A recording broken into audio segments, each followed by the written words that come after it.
আমি যখন পালাইছিলাম তখন সে আমাকে দেখে ফেলে সে আমাকে কাছে এসে আমার পায়েটা গুলি করে। তো অনেকে চাইছিল আমাকে বুকে করতে, অনেকে চাইছিল আমাকে, অনেক পুলিশ বলছে ওরা শেষ করে দাও।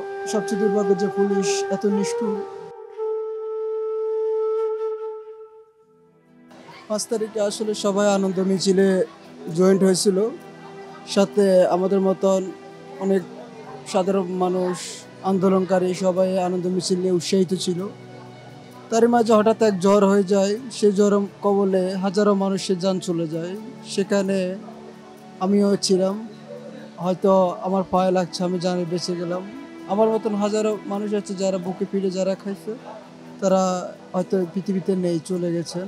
তো যখন গুলিটা খাইছিলাম আমাকে খুব কাছাকাছি গুলিটা করা হয়। গুলিটা এত কাছাকাছি যে হয়তো ১ ফিট দূরত্ব থেকে। আমি যখন পালাইছিলাম তখন সে আমাকে দেখে ফেলে সে আমাকে কাছে এসে আমার পায়েটা গুলি করে। এটাও আসলে সবচেয়ে দুর্ভাগ্য যে পুলিশ এত নিষ্ঠুর। আমি ওদেরকে ঘৃণা করি হেঁটেও। আমি যখন গুলিবিদ্ধ হই তখন আনুমানিক ৪টা ৩০ কিংবা ৪০ এরকম। উত্তরা আজমপুর শেষ পর্যায়ে রাজলক্ষ্মী সেন্টার পর্যায়ে থানার পাশাপাশি পাই।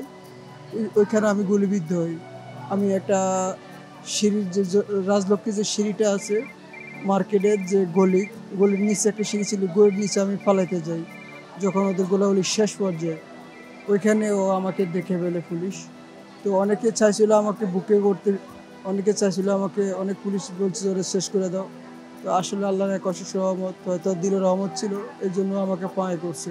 আমার সামনে আমি এমনও দেখছি, আরে বললে বিশ্বাস করার মতো নয়, ৮ থেকে ১০ জন ডাইরেক্ট কপালে দিয়ে ঠ্যাক দিয়ে ছেড়ে দিচ্ছে। এরকম আমি অনেক দেখছি এবং আমার পাশে যারা ছিল বহুত অসংখ্য ছাত্র, আমাদের মাইলস্টোনেরও প্রায় অসংখ্য ছাত্র মৃত্যুবরণ করছে।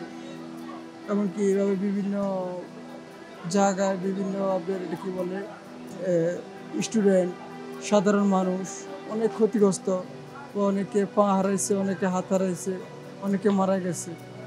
এরকম আমি দেখছি। ফোন দিতেছি, ফোন রিসিভ করে না। পরে ওর অফিসের ফোন দিছি, হেরা কেউ বলে না যে গুলি খাইছে, হেরা বলে আছে কোন জায়গায় গিয়েছে এই। পরের দিন সকালবেলা আবার ফোন দিতেছি, ফোন রিসিভ হয় না। পরে অফিসের একজন স্যার বলছে যে মামুন তো গুলি খাইছে, তুমি দেশের থেকে ঢাকায় চলে এসো তাড়াতাড়ি, সে হসপিটালে ভর্তি আছে। তারপরে আমি ওদিন বের হয়েছি, দিয়ে গাড়ি বন্ধ, লঞ্চে আসছি ঢাকায় রাত্রে 11:30। আসি দেখি ও ঢাকা স্পেশাল হসপিটালে ভর্তি ছিল। এখান থেকে আমরা 5 দিন ছিলাম, ওইখান থেকে 10 তারিখে আবার আমাদের এখানে পাঠাইছে তারা। এখানে আসছে 10 তারিখে, আসে এখন চিকিৎসা চলতেছে আর কি। ওর ইনকাম দিয়ে আমাদের সংসার চলে। আমাদের সংসারে আমরা এখন 6 জন। আমাদের বাচ্চা আছে 2 জন, মেয়ে 1 জন, ছেলে 1 জন। মেয়েটা ক্লাস 4 এ পড়ে, ওর পড়াশোনা আছে, খরচ আছে। এখন তো একবারে অসুস্থ, চলাপথে কোনো ইয়ে নাই। এখন ও দিয়ে তো সব কিছু।